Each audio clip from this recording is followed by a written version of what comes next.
Hello friends, welcome to my YouTube channel KL study. तो friends, यहाँ पर जैसा कि आप सभी के एडमिट कार्ड डाउनलोड हो चुके होंगे वर्ग 3 पात्रता परीक्षा के, और आपको अपना जो है डेट भी मालूम हो चुका होगा कि किस डेट में आपका एग्ज़ाम है। तो यहाँ पर जो CDP की क्लासेस हैं वो हमने शुरू की हुई थी, और यहाँ पर केवल आपका फर्स्ट ही जो टॉपिक है बाल विकास की अवधारणा और इसका अधिगम से संबंध, इसको हम कर रहे थे। रिस्पॉन्स ना मिलने के कारण क्लासेस रेगुलर नहीं हो पाती हैं। फिर भी यहाँ पर हम आज ये हमारी क्लास नंबर 4 करेंगे, जिसमें हम विकास के सिद्धांत पढ़ेंगे।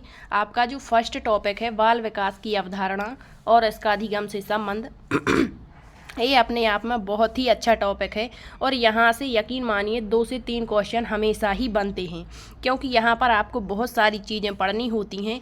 तो आप फर्स्ट क्लास देखेंगे तो उसमें आपको बेसिक चीज़ें बताई हुई थी। जो आप बाल विकास स्टार्ट करते हैं तो बाल विकास पढ़ने से पहले आपको उसका इतिहास जानना चाहिए कि ये बाल विकास आया कहाँ से है। ठीक है, तो फर्स्ट क्लास में हमने साइकोलॉजी पढ़ा हुआ था, मनोविज्ञान। फिर मनोविज्ञान के बाद में जो मनोविज्ञान की विभिन्न शाखाएं होती हैं उन्हीं में से आपकी एक शाखा होती है बाल मनोविज्ञान, और जो बाल मनोविज्ञान है उसी का विकसित रूप बाल विकास कहलाता है। तो यहाँ से हमें बाल विकास को स्टार्ट करना होता है। ठीक है, अब देखिए यहाँ पर बाल विकास का जो क्रमबद्ध विकास है आपको वो बता चुके हैं। इसके बाद आपकी सेकंड क्लास में वृद्धि और विकास बताया हुआ था, और अन्य चीज़ें तो आप तीनों क्लास देख सकते हैं। प्लेलिस्ट अलग से हमने बना दी है, या फिर डिस्क्रिप्शन में लिंक भी दे देंगे, तो वहाँ पर जाकर आप ये सारी क्लासेस देख सकते हैं। ठीक है, यहाँ पर हम विकास के सिद्धांत पढ़ेंगे। मोस्ट इम्पोर्टेंट टॉपिक है विकास के सिद्धांत। यहाँ से एक क्वेश्चन तो 100% आता ही है।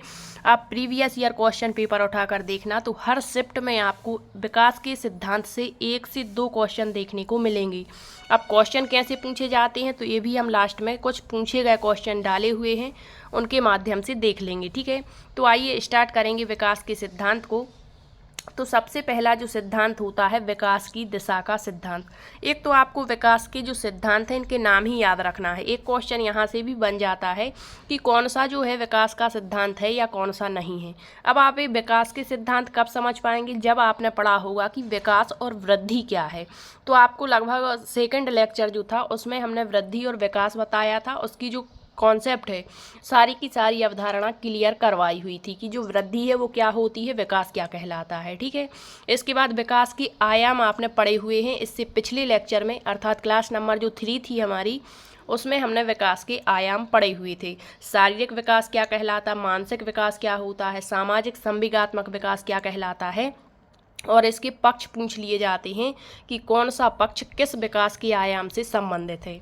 तो जब आप ये सारी चीज़ें यहाँ पर पढ़ चुके हैं तो आप विकास के सिद्धांत आसानी से समझ पाएंगे, क्योंकि नाम ही सुनते ही जैसे हमने कहा विकास, तो आपके दिमाग में आना चाहिए कि विकास होता क्या है। विकास बहुआयामी होता, मल्टी डायमेंशनल होता है।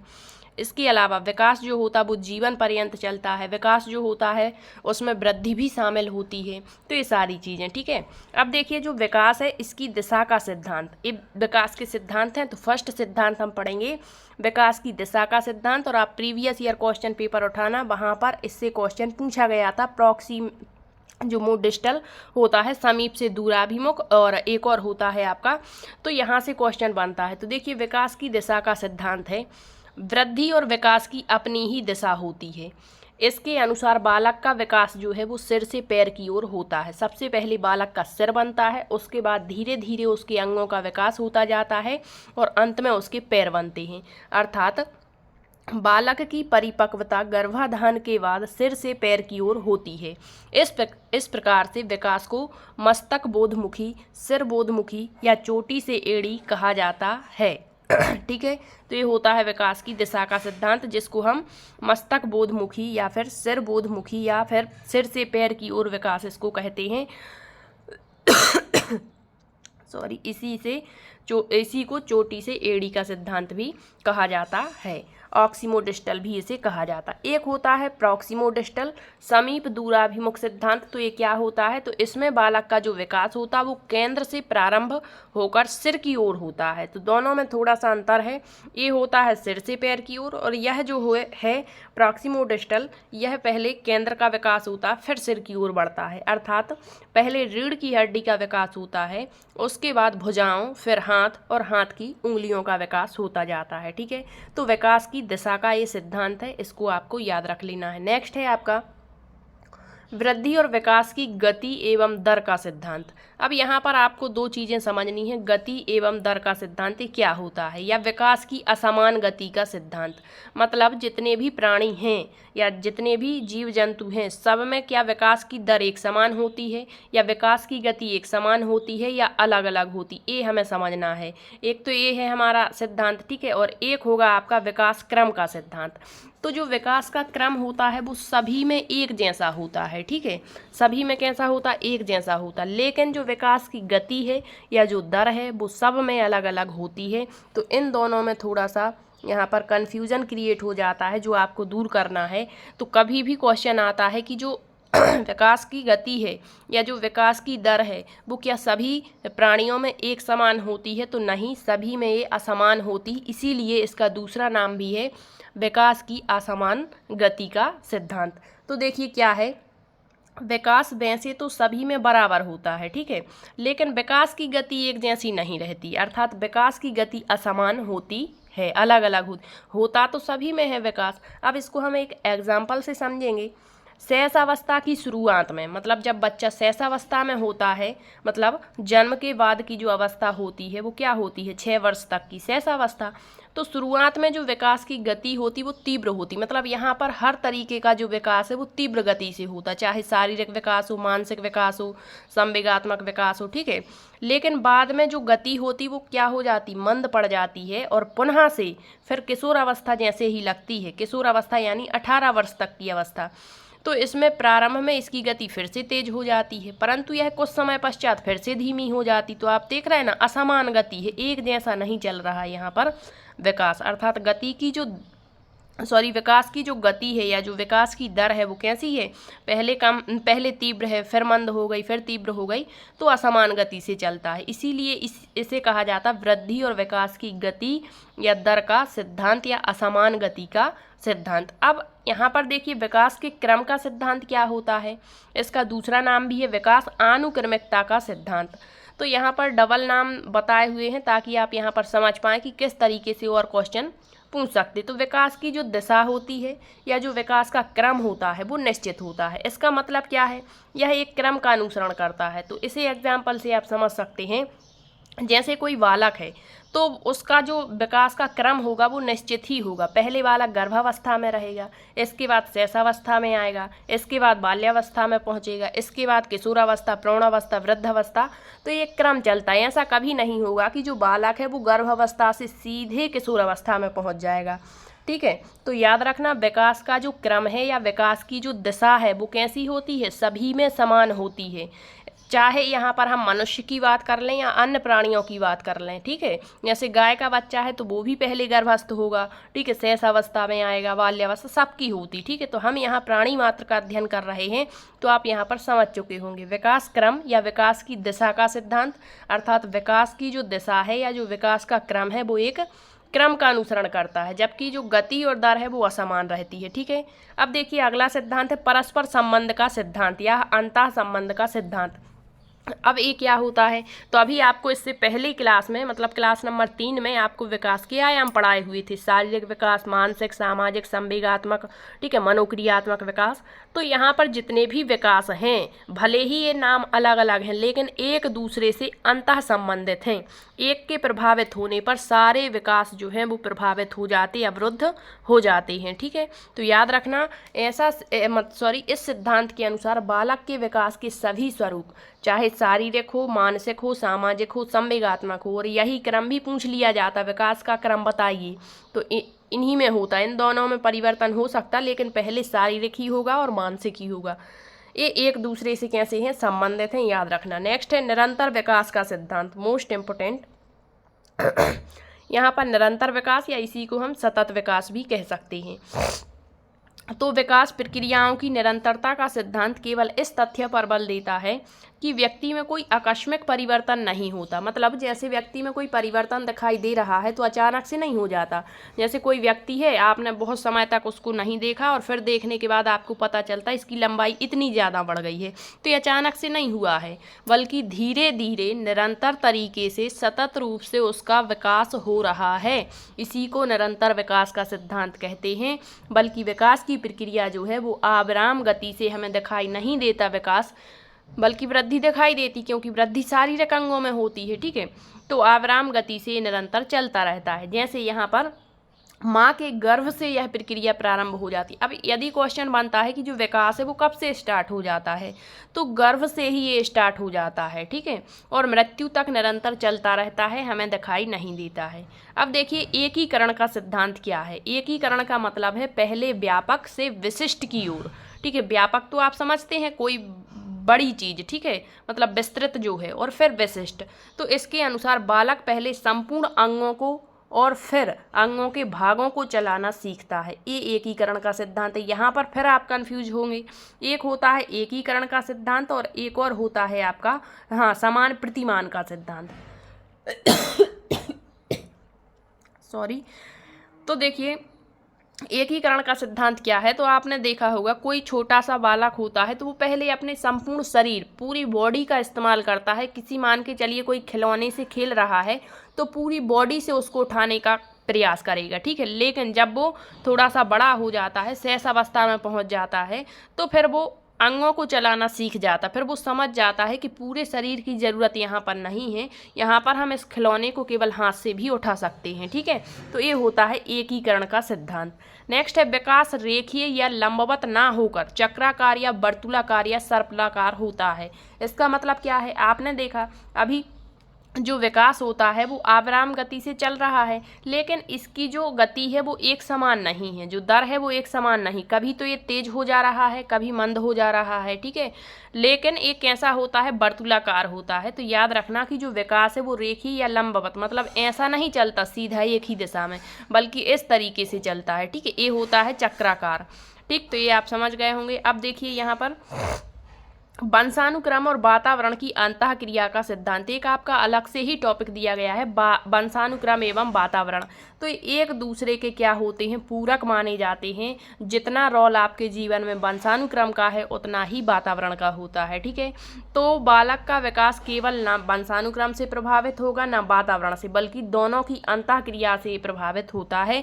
तो कभी भी क्वेश्चन पूछा जाता है कि विकास किससे प्रभावित होता है, ऑप्शन में दिया हुआ है केवल वंशानुक्रम, केवल वातावरण, फिर दिया है वंशानुक्रम और वातावरण, या इनमें से कोई नहीं। तो आपको बिल्कुल तीसरा ऑप्शन सही करना है, वंशानुक्रम और वातावरण। ठीक, नेक्स्ट है व्यक्तिगत विभिन्नता का सिद्धांत, इंडिविजुअल डिफरेंसेस। ये क्या होता है, तो देखिए भले ही एक ही आयु के दो बालक हैं या दो बालिकाएं हैं, जुड़वा ही यहाँ पर क्यों ना कह दें, जुड़वा बालक भी एक दूसरे में बिल्कुल समान नहीं होते, बल्कि उनमें कुछ ना कुछ भिन्नता जरूर पाई जाती है। यही होती है व्यक्तिगत भिन्नता। तो एक ही आयु के दो बालक तथा बालिकाओं के शारीरिक, मानसिक, भाषिक और संवेगात्मक विकास में भी भिन्नता होती है, और इसमें किसका रोल होता है, वंशानुक्रम, वातावरण का ही असर पड़ता है। नेक्स्ट है समान प्रतिमान, इसी को हम समान प्रतिदर्श, इसी को समान प्रतिरूप, समान प्रारूप का सिद्धांत कहते हैं। तो कोई भी नाम आ जाए आपको याद रखना है इसका मतलब क्या है। तो विकास का प्रारूप दुनिया के सभी बच्चों में एक जैसा ही होता है। सभी प्राणियों का जो विकास है वो शारीरिक, मानसिक, भाषिक, संवेगात्मक विकास समान रूप से सब में होगा। नेक्स्ट है सामान्य से विशिष्ट का सिद्धांत, ये क्वेश्चन बनते हैं। ठीक है, तो व्यापक से एक हमने पढ़ लिया, विशिष्ट का सिद्धांत सामान्य से विशिष्ट, मतलब पहले बालक सामान्य क्रियाएं करता है और बाद में कुछ विशिष्ट क्रियाएं करता है। नेक्स्ट है संचार और पुनरावृत्ति का सिद्धांत, विकास कैसा होता है, संचयी होता है। इसका मतलब क्या है, इसकी पुनरावृत्ति होती है। तो देखिए यहाँ संचार और पुनरावृत्ति का मतलब है कि वो कहते यहाँ पर जैसे बालक शेष अवस्था में है, ठीक है, तो शेष अवस्था में उसका जो शारीरिक विकास है या जो मानसिक विकास है वो बहुत तीव्र गति से यहाँ पर विकसित होता है। लेकिन जैसे ही बालक बाल्यावस्था में पहुँचता है तो वो धीमा पड़ जाता है या कभी कभी नहीं भी होता, लेकिन जैसे ही पुनः से वो किशोरावस्था में आएगा तो फिर से उसका मानसिक विकास बढ़ेगा, फिर से उसका जो है सामाजिक विकास बढ़ने लगता है और फिर रुक जाता है। तो यही होता है कि उसकी पुनरावृत्ति हो रही है एक अवस्था के बाद दूसरी अवस्था में जाकर के, ठीक है। जैसे यहाँ पर एग्जाम्पल है, शेष अवस्था में जो बच्चे में स्वयं से प्रेम को क्या कहते हैं, आत्म प्रेम कहते हैं, वही किशोर अवस्था में फिर से देखने को मिल जाता है। नेक्स्ट है विकास की भविष्यवाणी का सिद्धांत, मतलब पूर्व कथनीयता का सिद्धांत। विकास की हम भविष्यवाणी कर सकते हैं, ठीक है। कैसे विकास की भविष्यवाणी कैसे की जा सकती, कहते हैं ना, लालन के गुण पालन में दिखते हैं। मतलब हम बच्चे को बचपन में ही देख करके बता सकते हैं कि ये बच्चा आगे जा कर के क्या करेगा। इस तरीके से हम कह सकते हैं कि विकास जो है उसकी भविष्यवाणी हम कर सकते हैं, अर्थात पूर्व कथनीयता का सिद्धांत। एक पूर्व में ही कथन बना दिया जाता है कि ये बच्चा आगे जाकर इस तरीके से ये करेगा, ठीक है। तो ये है विकास के टोटल 12 सिद्धांत। यहाँ से एक ना एक क्वेश्चन आपका जरूर आना है। अब देखिए क्वेश्चन देख लेते हैं किस तरीके से क्वेश्चंस बनते हैं। तो जैसे फर्स्ट क्वेश्चन यहाँ पर हमने लिया हुआ है निम्न में से कौन सा एक विकास का सिद्धांत नहीं है। आपको थोड़ा सा क्वेश्चन को अच्छे से पढ़ना है, पीछे क्या दिया होता है नहीं है, और हमें यदि नहीं देखते तो फिर हमारा आंसर गलत ही हो जाता है, ठीक है। तो हमने अभी सिद्धांत पढ़े, कौन कौन से विकास के सिद्धांत हैं। हमसे पूछा गया है कौन सा एक नहीं है, तो सतत विकास का सिद्धांत हम अभी पढ़कर आए। विकास सतत तरीके से अविराम गति से निरंतर चलता रहता है, ये तो सिद्धांत है। नेक्स्ट है विकास की दिशा का सिद्धांत, ये भी हम अभी पढ़कर आए। आक्सीमोडिस्टल और प्रॉक्सीमोडिस्टल, सिर से पैर की ओर और केंद्र से सिर की ओर। नेक्स्ट है व्यक्तिगत विभिन्नताओं का सिद्धांत, बिल्कुल ये भी हमने अभी पढ़ा है। व्यक्तिगत यानी इंडिविजुअल डिफरेंसेस का सिद्धांत, सभी बच्चे जो होते हैं वो अलग अलग होते हैं। विशिष्ट से सामान्य क्रियाओं का सिद्धांत, ये हमने नहीं पढ़ा, हमने तो पढ़ा है सामान्य से विशिष्ट का सिद्धांत। तो यहाँ पर ऑप्शन डी जो है वो बिल्कुल करेक्ट आंसर हो जाएगा। ये हमारी विकास का सिद्धांत नहीं है, यही हमसे पूछा गया था। नेक्स्ट क्वेश्चन है एक बालक पहले संपूर्ण अंग को चलाना सीखता है, फिर अंगों के भागों को, और फिर दोनों में समन्वय स्थापित करना सीख लेता है। यह विकास के किस सिद्धांत पर आधारित है। तो अभी आपको बताया हुआ था कि जो विकास का एकीकरण का सिद्धांत है उस पर आधारित है कि पहले बालक संपूर्ण अंग का इस्तेमाल, इसी को हम क्या कहते थे, व्यापक से विशिष्ट का सिद्धांत, ठीक है। अब देखिए अगला क्वेश्चन है वृद्धि और विकास का मुख्य सिद्धांत कौन सा है। तो वृद्धि और विकास का मुख्य सिद्धांत क्या, तत्परता, अभ्यास, व्यक्तिगत अंतर या इनमें से सभी। तो अभी आपको बताया वृद्धि और विकास का जो मुख्य सिद्धांत है वो है व्यक्तिगत अंतर या व्यक्तिगत विभिन्नता का सिद्धांत। यहाँ पर आप ये दो देख रहे हैं, तत्परता और अभ्यास का नियम, ये थॉर्नडाइक के मुख्य नियम है। यदि आपने थॉर्नडाइक का सिद्धांत पढ़ा होगा तो आपको पता होगा, ठीक है। अब देखिए अगला मानव विकास के क्षेत्रों का सही क्रम, ये हमने जो पिछले लेक्चर हैं उसमें भी क्वेश्चन डाला हुआ था और यहाँ से क्वेश्चन बन जाता है। तो इनका जो क्रम है वो पूछ लिया जाता है। तो आपको तो शुरू के दो याद रखने हैं। अब यहाँ पर थोड़ी सी दिक्कत हो जाएगी। आपने तो पढ़ा है शारीरिक और मानसिक विकास, अब यहाँ कहीं पर भी मानसिक आपको देखने को नहीं मिल रहा है। तो फिर हमने आपको मानसिक के अन्य नाम भी बताए थे कि इसको और क्या कह सकते हैं। मानसिक विकास को ही हम बौद्धिक विकास भी कहते हैं। क्या कहते हैं मानसिक विकास को, बौद्धिक विकास। इसी को हम क्या कहते हैं, संज्ञानात्मक विकास। क्या कहते हैं, संज्ञानात्मक विकास।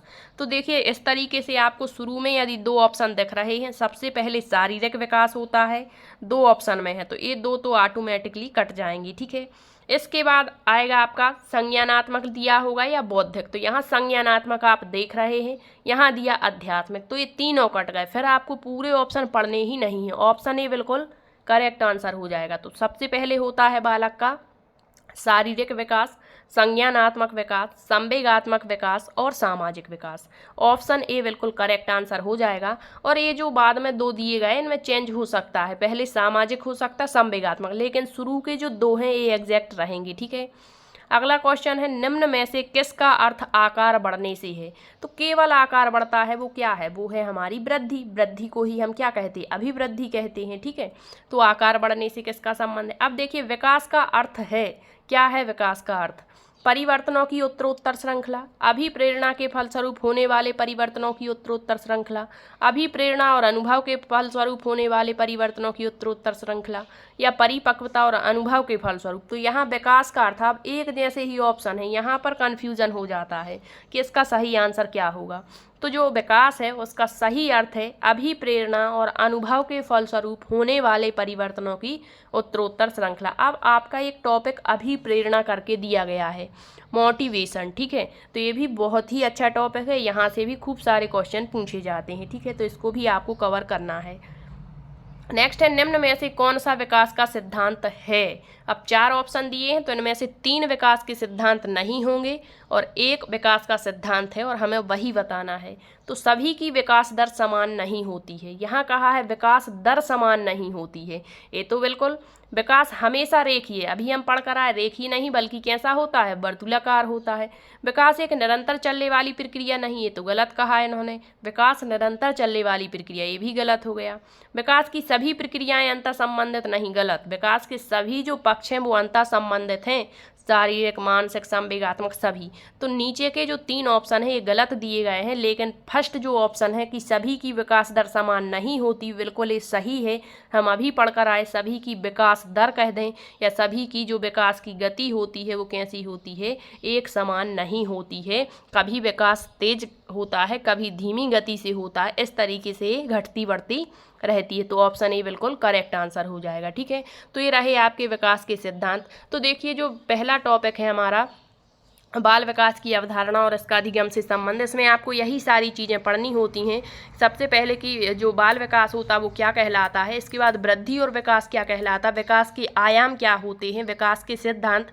अब इसका एक टॉपिक और बचा हुआ है, विकास, वृद्धि और विकास को प्रभावित करने वाले कारक, वो भी बहुत ही महत्वपूर्ण है। तो उसको अगले सेशन में हम कवर करेंगे। यदि आपको क्लास पसंद आई है तो शेयर जरूर करें। यदि आपका कोई भी डाउट बनता है तो आप कमेंट्स के माध्यम से पूछ सकते हैं। मिलते हैं अगले सेशन में, तब तक के लिए सभी का बहुत बहुत धन्यवाद।